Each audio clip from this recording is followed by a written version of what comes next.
It's fascinating being an immigrant in the UK and listening to this exchange.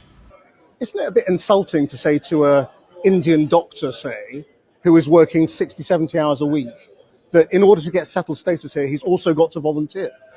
Well, we want people to contribute if they come to our country, and by and large, people do contribute. Then afterwards, listen to Keir Starmer speak about this open Britain, this open country, this non-racist country that just wants fairness, after spending a year of doing the equivalent of stochastic terrorism, of creating an unsafe environment for people of color, for immigrants, for asylum seekers, with words and with his actions.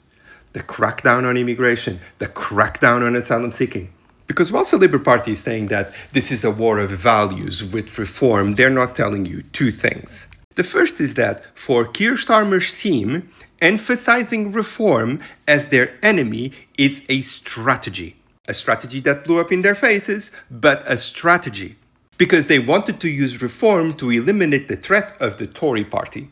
And that's why they keep droning on their talking points. That's why they keep aligning their policy with their policy. Because they think that all of the neoliberal policies that they have hidden under the package of Labour, as well as the support for the genocide in Gaza, as well as their ableism, as well as their anti-immigrant postures, will shed them approval on their left flank, but that these people, when push came to shove, would vote for them rather than voting for reform.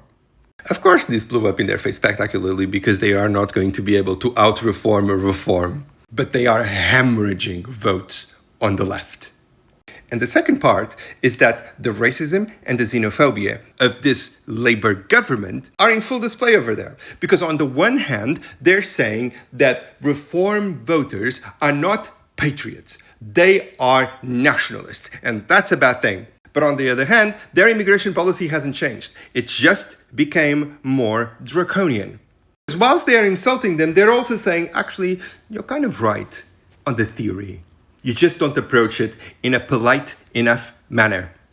Because apparently, a doctor in a country that is desperate for doctors, desperate for workers, desperate for nurses, you have to do more. Doing your job, paying your taxes is just not enough.